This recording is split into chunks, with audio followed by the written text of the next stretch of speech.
Good morning students. आज हम 10वीं कक्षा की इतिहास न्यू सिलेबस की पार्ट नंबर 1 की वीडियो में सरस्वती सिंधु सभ्यता के बारे में जानेंगे। तो सरस्वती सिंधु सभ्यता, तो सरस्वती नदी जो है, सरस्वती सिंधु सभ्यता भारत की पहली नगरीय सभ्यता थी। इस सभ्यता के अधिकांश पुरा स्थल यानी बहुत पुराने स्थल जो सरस्वती तथा सिंधु नदी, सरस्वती नदी और सिंधु नदियों के किनारे स्थित होने के कारण इस सभ्यता को सरस्वती सिंधु सभ्यता का नाम दिया जाता है। यानी कि जो सरस्वती नदी और सिंधु नदी के बीच का एरिया है उसमें दोनों तरह के अधिकांश अवशेष मिले थे, तो उसे सरस्वती सिंधु सभ्यता कहा जाता है। सिंधु सभ्यता तथा हड़प्पा सभ्यता, सिंधु सभ्यता सरस्वती सिंधु सभ्यता को सिंधु सभ्यता तथा हड़प्पा सभ्यता के नाम से भी जाना जाता है। जो सभ्यता यह सभ्यता मेसोपोटामिया और मिस्र की सभ्यताओं की समकालीन यानी मिलती जुलती पाई गई हैं। खोज हुई, जो इस काल की खोज किसने की, वो यह सभ्यता पंजाब में यानी पंजाब प्रांत जो है हड़प्पा सभ्यता और सिंधु प्रांत में खुदाइयों के परिणाम यानी खोदते समय भूमि के खनन के काम से परिणाम स्वरूप अस्तित्व में यानी कि आई थी। हड़प्पा की खुदाई कब हुई? हड़प्पा सभ्यता की काल की खुदाई 1921 में किसने की? दयाराम साहनी, D.R. साहनी बोलते हैं इसे कोड वर्ड में, छोटे शब्द में D.R. साहनी कहा जाता। 1921 में इसने इसकी खोज की।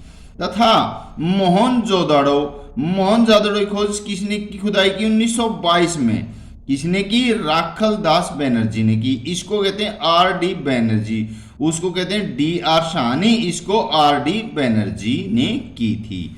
विस्तार हुआ यानी कि सिंधु सभ्यता का विस्तार कहां कब तक हुआ? सिंधु सभ्यता का लगभग 2,15,000 वर्ग किलोमीटर क्षेत्र में फैली हुई है।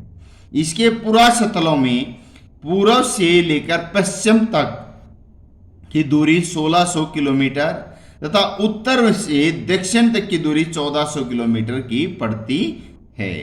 प्रमुख पुरास्थल यानी सिंधु सरस्वती की सभ्यता में जो क्षेत्र आता है वो पुरास्थल क्या है? इस सभ्यता के प्रमुख पुरास्थल पंजाब, हरियाणा, जम्मू कश्मीर, राजस्थान, कालीबंगा, पश्चिमी उत्तर प्रदेश, गुजरात, धोलावीरा आदि थे। आधुनिक पाकिस्तान में हड़प्पा, मोहनजोदड़ो इसके प्रमुख केंद्र थे। हरियाणा की प्रमुख केंद्र, हरियाणा में इस सभ्यता के मुख्य केंद्र हिसार जिले में राखीगढ़ी तथा बनावली थे।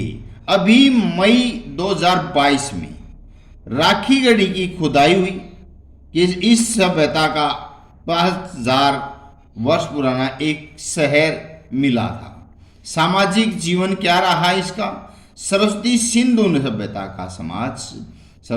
सिंधु सभ्यता का समाज अनेक वर्गों भागों में बटा। शासक वर्ग, साधारण वर्ग, कामगार, काम करने वाले, कृषक, बढ़ई, श्रमिक आदि का वर्ग का जीवन सामाजिक जीवन कहलाता है।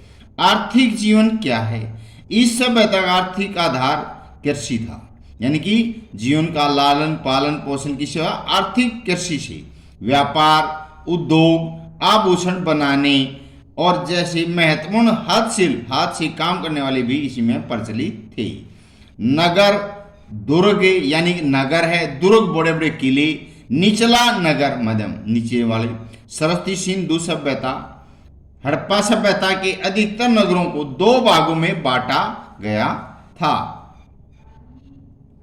नगर, ऊंचे भाग को नगर या दुर्ग, बड़े ऊंचे उद्योगपति, पूंजीपति, बड़े साहूकार, राजा महाराजा नगर या दुर्ग कहते हैं। निचले भाग में निचला नगर कहा जाता है। महान स्नानागार यानी कि स्नान करने के किले में, यह स्नानागार मोहनजोदड़ो के नगर दुर्ग में मिला है। इसमें विशेष मौकों पर विशिष्ट नागरिक यानी उच्च धनाढ्य वर्ग के स्नान राजा महाराजाओं स्नान करते थे। भवन घर हड़प्पा सभ्यता के घर प्राय 3-4 मंजिलें होते थे। घरों में स्नानागार आंगन कुएं भी होते थे, यानी कि उनके घरों हैं जो बड़े बड़े घर थे, दुर्ग थे, उनमें स्नानागार स्नान करने के लिए अलग से घर आंगन होता था, कुएं भी घर में ही बनाए जाते थे। सड़कें तथा नाले बनाना, नगरों की सड़कें काफी चौड़ी होती थी, नगरों में ढके हुए नाले होते थे, घरों की नालियां इसमें खुलती थी, अतः सारा गंदा पानी नगर से बाहर किसी बड़े नाले में चला जाता था। कृषि, इस सभ्यता के लोग गेहूं, जौ, दालें, मटर, धान आदि की खेती करते थे। वे गाय, भैंस और बकरियां भी पालते थे, यानी कि खेती के साथ साथ बकरियां यानी कोई भी पशु पालनों से मिश्रित कृषि कहा जाता है। लिपि, हड़प्पा सभ्यता की अपनी विशेष लिपि थी। विद्वान अभी तक इसे पढ़ नहीं सके थे। सभ्यता का अंत हुआ था आज से लगभग 3900 साल पहले। हड़प्पा सभ्यता के नगर वीरान यानी कि बंजर होते थे, यानी कि पेड़ पौधे थे या बंथर थे, वीरान थे, कोई आता न जाता था, वीरान पड़ी थी। इसके लिए विद्वान भिन्न भिन्न कारण बताते हैं, यानी हर विद्वान की अपनी अपनी भाषा, अपनी अपनी बोलियां, अपने अपने कथन तथ्य होते थे। सरस्वती सिंधु सभ्यता की नगर की योजना प्रमुख विशेषता क्या थी? सरस्वती सिंधु नदी की नगर योजना उच्च कोटि की थी। आवास क्षेत्र थे, आवास थे उच्च।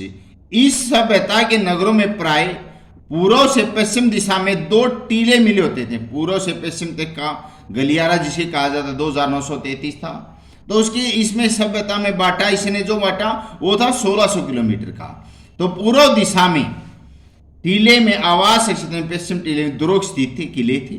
ये नगर मजबूत रक्षा प्राचीर दीवार से युक्त थे। रक्षा प्राचीर में बुर्ज बने हुए थे, बड़े बड़े बुर्जियां, किले। नगर के आवास से कितने साधारण नागरिक, व्यापारी, शिल्पकार, कारीगर, श्रमिक रहते थे। दुर्ग में प्रशासनिक सार्वजनिक भवन और अनानगर स्थित थे, अनाज रखने के लिए स्थित अनानगर स्थित थे। सड़कें तथा गलियां थी। सड़कें तथा गलियां में सरस्वती सिंधु नदी की नगर योजना का विशेष महत्व दिया जाता है।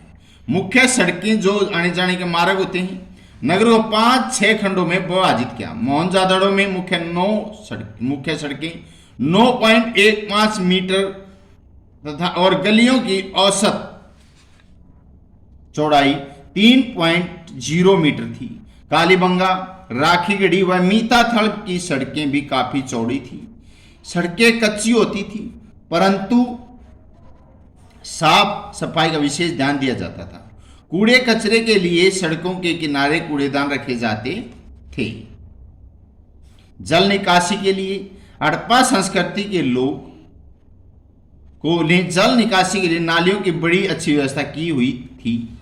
नालियां पक्की बनी हुई थी। इन्हें ऐसी ईंटों से ढका हो जाता था जिन्हें सफाई करते समय सरलता से हटाया जा सकता था। घरों की नालियों का पानी गली की नालियों में गिरता था। नगर के बाहर एक बहुत बड़ा नाला था जिसमें सारे नगर का गंदा पानी इकट्ठा हो जाता था। आवास तथा सार्वजनिक भवन, सरस्वती सिंधु सभ्यता में आवासीय और सामुदायिक दोनों प्रकार के भवन मिलते हैं। आवासीय भवनों में 3-4 कमरे होते थे।